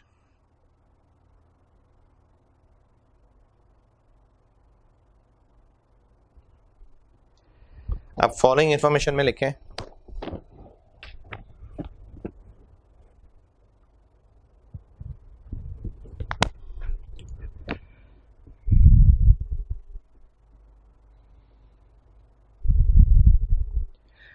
cost of units transferred in from process 1, cost of units transferred in from process 1 450,000, 4.5 lakh. cost of units transferred in from process 1 4.5 lakh.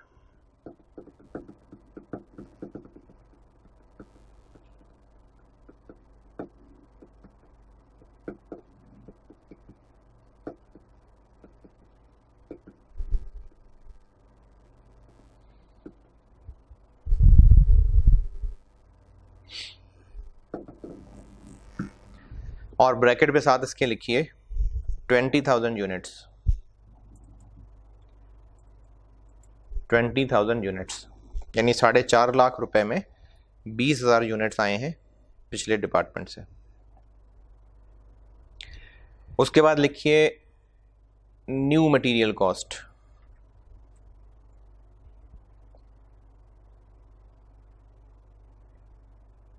New material cost है 180,000,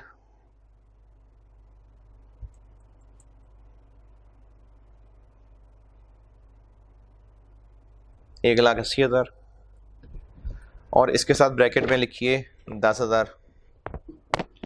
यानी process 1 से समझें chemical A के 20,000 units आए हैं 4,50,000 रुपए के total, और नया यूनिट्स प्रोसेस मटेरियल बी समझ लें, केमिकल बी 10,000 यूनिट्स डले हैं 1,80,000 रुपए के।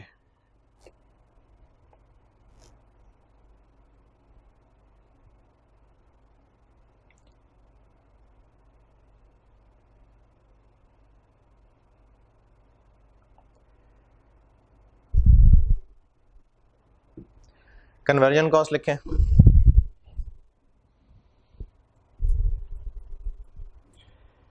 कन्वर्जन कॉस्ट है 240,000, कन्वर्जन कॉस्ट 240,000 है।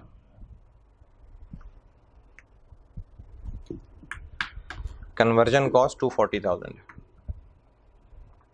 अच्छा, इसके बाद लिखिए closing work in process, closing work in process हैं 3000 यूनिट्स,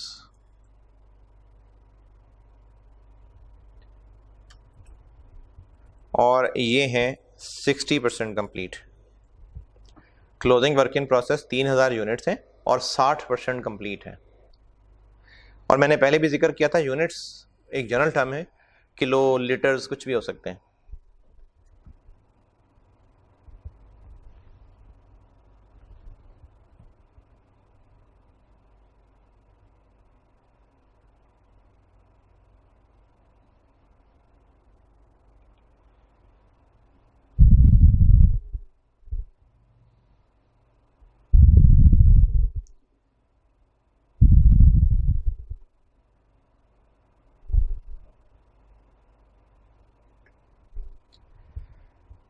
इसके बाद लिखिए ये जो ऊपर न्यू मटेरियल कॉस्ट बताइए ना 1,80,000, इसी के बारे में लिखवा रहा हूँ आगे। क्लोजिंग वर्क इन प्रोसेस बता दिया 60% कंप्लीट। अब आगे लिखिए new material is added,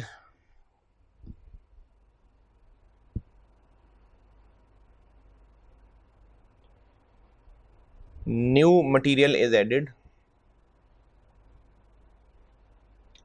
when process is, new material is added when process is 70% complete. New material is added when process is 70% complete, 70% complete. मुझसे रिक्वायर्ड है कॉस्ट पर यूनिट, ईपी भी बनाना है और कॉस्ट पर यूनिट भी बनाना है, EP और cost per unit.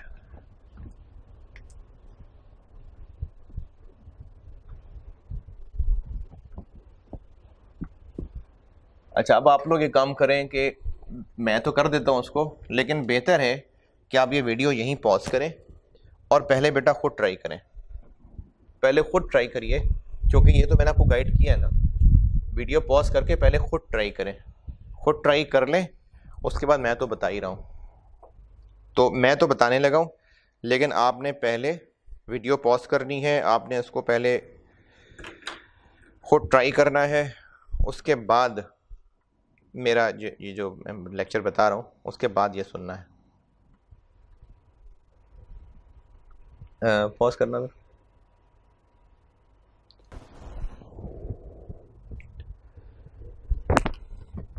अच्छा, equivalent production,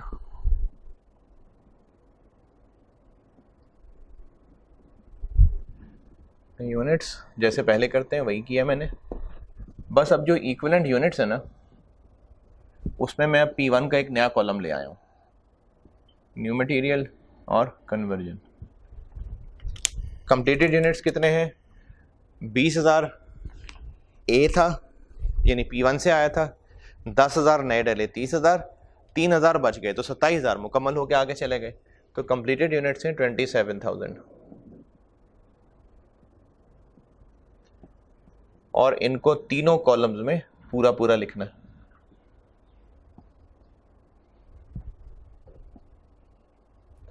closing work in process कितने हैं? 3,000। अब इन 3,000 पे देखें, ये 3,000 प्रोसेस 2 के क्लोजिंग है, तो प्रोसेस 1 से तो आए ही है ना। जिन बच्चों का कि कैफ चल रहा है वो एएफसी तो पास है ना, तो उन पे वो खर्चा तो लगा ही हुआ है। कैफ का खर्चा सब पे भी पूरा पूरा नहीं लगा, वो भी कैफ में पढ़ रहे हैं, लेकिन एएफसी तो पास करके आए हुए हैं, एएफसी का सारा खर्चा तो उन पे लगा ही हुआ है। तो ये जो क्लोजिंग वर्क इन प्रोसेस है इन पे ये खर्चा तो लगा हुआ है, इसलिए इसके डिनोमिनेटर में इसके यूनिट्स आएंगे, तो P1 वाले कॉलम में ये लाजमी आएंगे 100%। न्यू मटेरियल इन पे भी लग चुका है या लगना है? इस 3,000 क्लोजिंग वर्क इन प्रोसेस पे न्यू मटेरियल लग चुका है या लगना है? Closing work in process 60% complete है, जबकि नया मटेरियल लगता है 70% पे, तो उसमें लग चुका है, नहीं लगा अभी, तो यहां इसके यूनिट्स नहीं आएंगे, 0। और कन्वर्जन जैसे होता है वैसे ही है, कितने? 60%, 2400, 1800,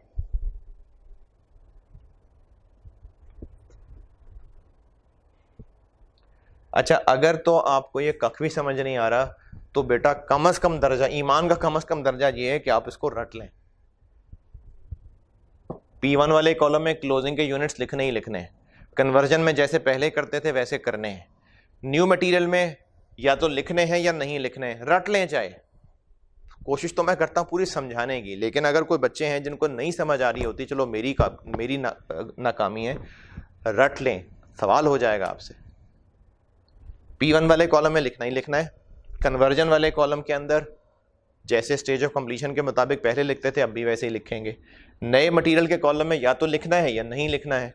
नहीं लिखना अगर इसमें अभी ऐड ही नहीं हुआ, जैसे इस सवाल में ऐड ही नहीं हुआ, नया मटेरियल ऐड होना था जाके 70% पे, जबकि क्लोजिंग अभी 60% पे था कि रात के 12 बज गए क्लोजिंग हमने कर दी, तो इस पे नया मटेरियल अभी नहीं लगा इसलिए नहीं लिखा।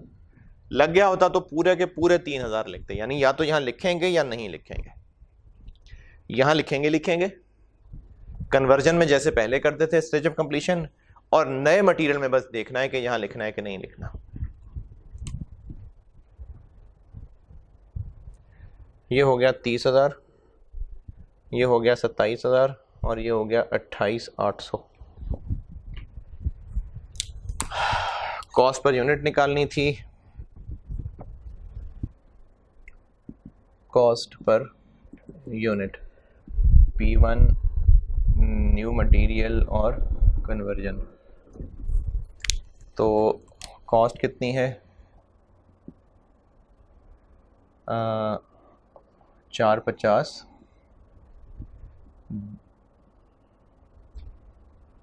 180 और 240,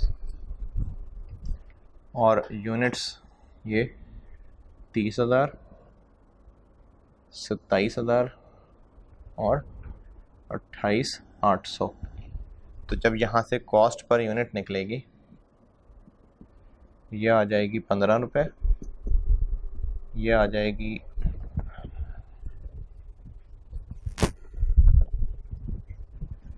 6.67 और ये आ जाएगी 8.33। तो ये है प्रोसेस 2 केस 2, जिसमें प्रोसेस 2 में नया मटेरियल भी ऐड हो रहा है क्वांटिटी वाइज। तो उसमें क्या किया, 3 कॉलम बन गए, ईपी के भी कॉस्ट पर यूनिट के भी, और ईपी में उन 3 कॉलम्स में कौन कौन सी लाइनें आएंगी, जिनमें से 2 बता चुका। कंप्लीटेड तो तीनों कॉलम्स में आएंगे, क्लोजिंग पहले कॉलम में आएगा ही आएगा, दूसरे में तो इतना तो हिसाब लगा ही लेंगे अब सारे, जिनको ये कख भी समझ नहीं आया बेटा इतना तो कर ही लेंगे, और कन्वर्जन में स्टेज ऑफ कंप्लीशन के हिसाब से आएंगे। अब इसमें आगे एक लेवल और बढ़ाते हैं, यहाँ तक हजम हो जाए तो अच्छी बात है, इसको नोट कर लें जो गलतियां हैं। एक लाइन और लिख लेता हूँ, फिर बाकी इंशाल्लाह अगली क्लास में करेंगे।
अच्छा जी, क्लोजिंग हो गया, कंप्लीटेड हो गए।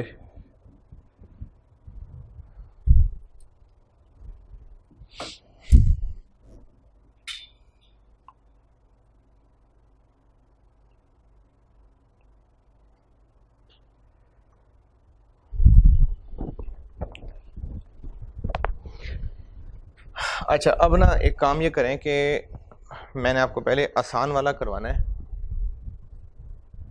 तो नंबर, हाँ,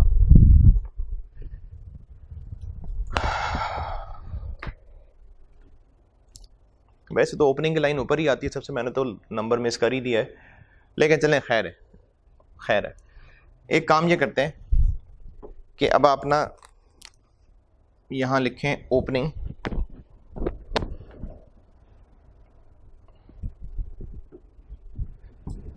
opening work in process units. अच्छा, ओपनिंग किस सूरत में होते हैं? ओपनिंग होते हैं फाइफो में। वेटेड एवरेज में तो ओपनिंग की लाइन हम अलग से नहीं लिख रहे होते ना, फाइफो होता है तो उसमें ओपनिंग की लाइन अलग से लिखते हैं।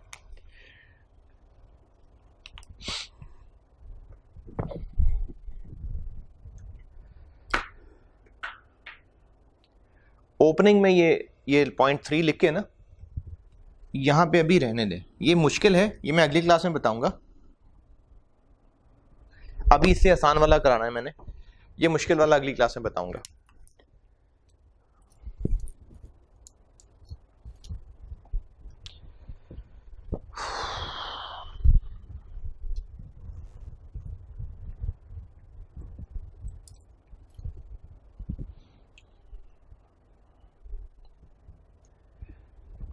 बस सिर्फ जगह रख लें, जैसे वो बस सीट घेरते हैं ना, जैसे बस आप सीट घेर लें।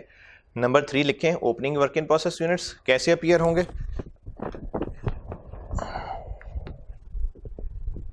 और इसके जवाब मैं आपको अगली क्लास में दूंगा। अभी इसको ऐसे ही रहने दें, ये लिख लें। मैंने फिर लॉसेस बताने ना, उसमें ज़्यादा कॉम्प्लिकेशन हैं, तो मैंने कहा पहले इसकी जगह रख लेते हैं।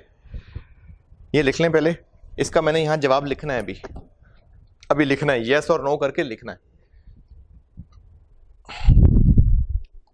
तो जितनी कोई जगह क्लोजिंग वर्क इन प्रोसेस में लगी है इतनी इसमें भी लग जाएगी,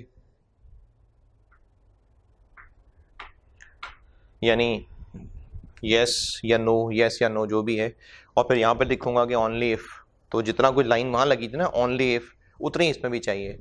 तो इसको लिख के और आगे 2-3 लाइनें छोड़ के, ये मैं बाद में समझाऊंगा, मुश्किल है थोड़ा। इसके नीचे जो लिखना होगा यस और नो, और यहाँ दायरा लगा के जैसे क्लोजिंग में लिखा था उस तरह की एक लाइन और लिखूंगा, बस उतनी जगह और चाहिए। तो ये 2 लाइनें छोड़ के ये लिख लिया। अब इसके बाद चौथा पॉइंट करते हैं, जो वो आसान है, पहले वो कर लेते हैं।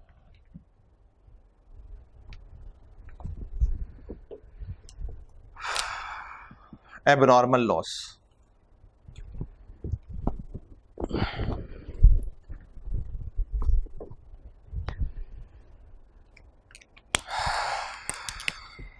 If losses occur after new material addition,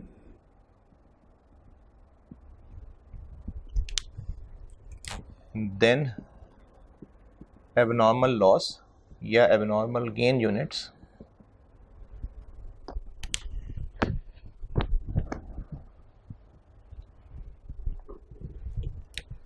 will appear in EP columns as follows। अच्छा, अगर लॉस, ये आसान है इसलिए पहले ये करा रहा हूँ, ओपनिंग थोड़ा सा मुश्किल है इसलिए बाद में करा रहा हूँ, पहले ये आसान है इसलिए ये करा रहा हूँ। अगर लॉसेस नए मटेरियल एडिशन के बाद अगर हो रहे हैं, ये कैसे पता चलता होता है? लॉसेस की स्टेज ऑफ कंप्लीशन से या स्टेज ऑफ इंस्पेक्शन, जैसे भी बताया था कि जो स्टेज ऑफ इंस्पेक्शन है वही एबनॉर्मल लॉस और एबनॉर्मल गेन की स्टेज ऑफ कंप्लीशन है। तो अगर हम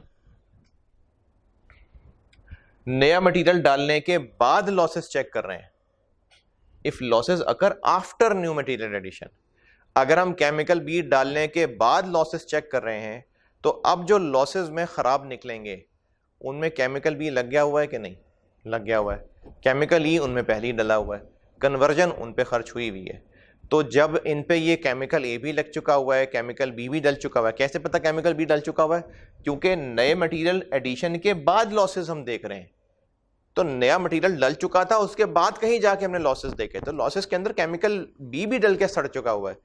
तो लॉसेस वाले यूनिट्स पे केमिकल ए का भी खर्चा आया हुआ है, केमिकल बी का भी खर्चा आया हुआ है, और कन्वर्जन भी आया हुआ है according to stage of completion.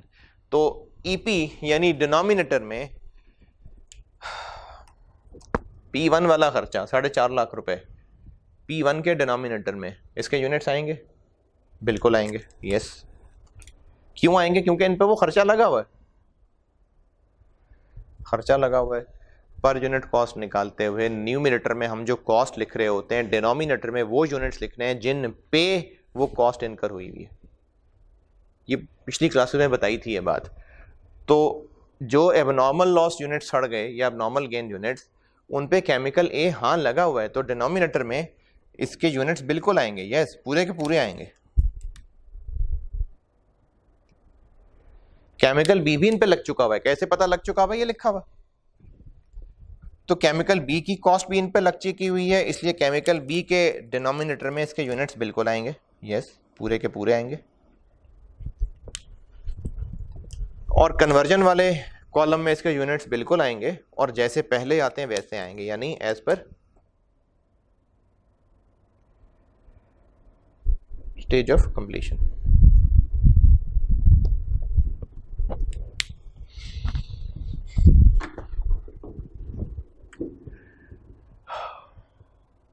अच्छा, मुझसे एक स्टूडेंट ने कहा था कि सस्टेनेबिलिटी मुश्किल हो रही है याद करने में, तो अगर आप उसको थोड़ा सा ऐसी बस गाइड कर दें तो चले। मैं देखता हूँ कि अगर तो प्रोसेस के बीच में किसी दिन मूड हुआ तो हो सकता है आधे पौने घंटे में मैं उसको एक्सप्लेन कर दूँ, और इसी का वो छोटा सा लेक्चर बना के सस्टेनेबिलिटी की हेडिंग में डाल दूंगा।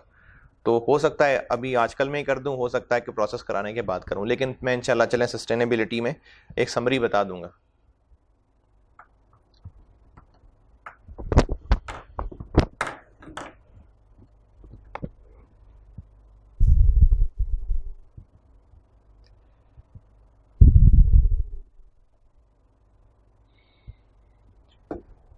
एक सवाल होमवर्क लिख लें, बस फिर ख़त्म करते हैं क्लास। एक सवाल लिख लें homework.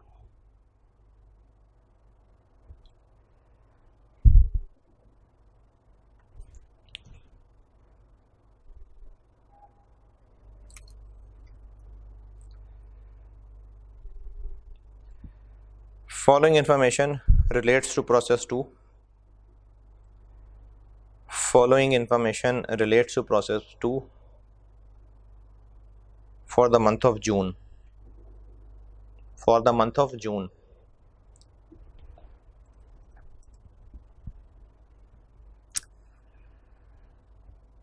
Cost of units received from P1. Cost of units received from P1.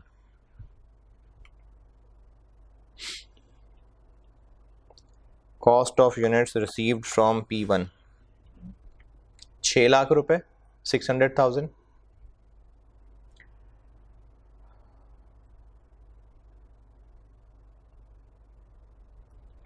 और यूनिट्स हैं 20,000।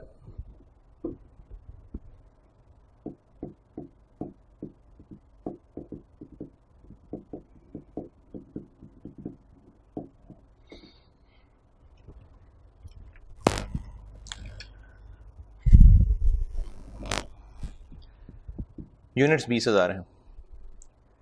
उसके बाद न्यू मटेरियल कॉस्ट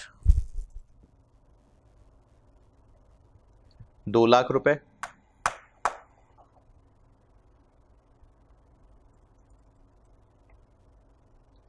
इसके साथ ब्रैकेट में लिखिए 10,000 यूनिट्स। रिपीट कर रहा हूं, cost of units transferred in from process 1 6 lakh रुपए, और ब्रैकेट में लिखिए 20,000 यूनिट्स। फिर मैंने कहा है न्यू मटेरियल कॉस्ट 2 लाख रुपए, 200,000, और ब्रैकेट में लिखिए 10,000 यूनिट्स। फिर लिखिए कन्वर्जन कॉस्ट 250,000, 2.5 लाख रुपए। ये conversion cost.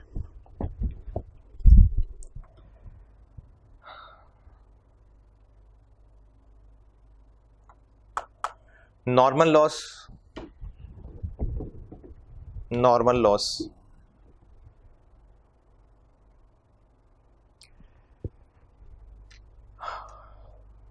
5%, normal loss 5%।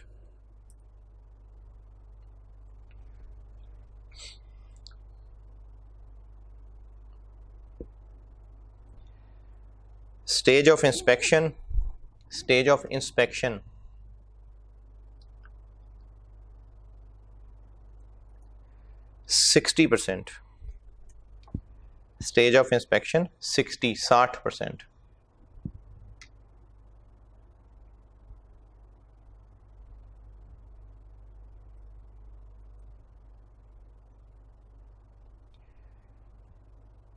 Closing work in process 2000 units, 2000 units. Closing work in process 2000 units है और ये 30% कंप्लीट हैं। Closing work in process 2000 units हैं और ये 30% कंप्लीट है। New material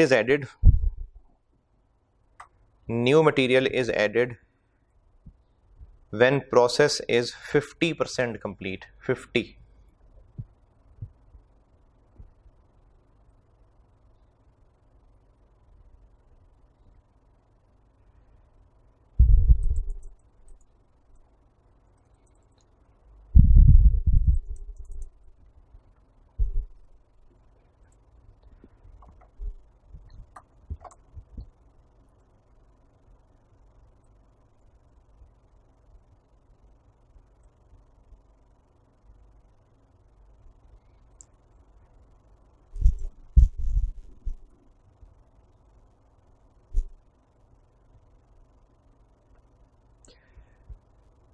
Actual loss for the month, actual loss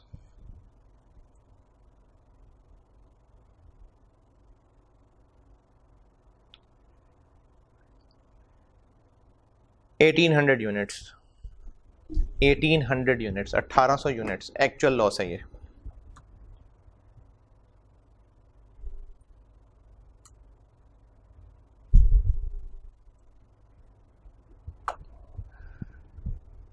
चले बस मेरा ख्याल है सब बता दिया। इंश्योर कर रहा हूँ मैं सारा बताया कि नहीं बताया। P1 cost of units transferred in from process 1 बताई मैंने 6 लाख रुपए और यूनिट्स बताए हैं 20,000। फिर मैंने न्यू मटेरियल कॉस्ट बताई है 2 लाख रुपए, यूनिट्स बताए हैं 10,000। कन्वर्जन कॉस्ट बताई है 2.5 लाख रुपए। नॉर्मल लॉस कहा है मैंने 5%। Stage of inspection 60%, 60। Closing work in process मैंने बताया है 2000 यूनिट्स जो कि 30% कंप्लीट है, 30। उसके बाद मैंने बताया है new material is added when process is 50% complete, 50% complete. New material is added when process is 50% complete.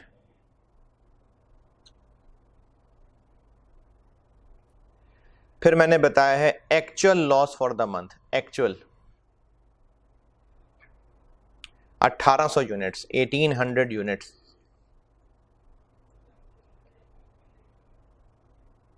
बस आपने यही 2 काम करने, ईपी बनानी है और कॉस्ट पर यूनिट बनानी है, ये करके लाइएगा।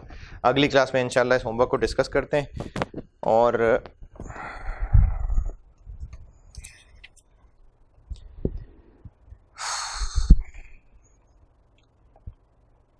सैयदना अब्दुल्ला बिन अमर रज़ियल्लाहु ताला अन्हु से रिवायत है कि अल्लाह के नबी सल्लल्लाहु अलैहि वसल्लम ने फरमाया, अल्लाह ताला क़यामत के दिन उस औरत की तरफ नहीं देखेगा, उस औरत की तरफ देखेगा भी नहीं जो अपने शौहर की नाशुक्री करती है, हालांकि वो उससे बेनियाज नहीं रह सकती।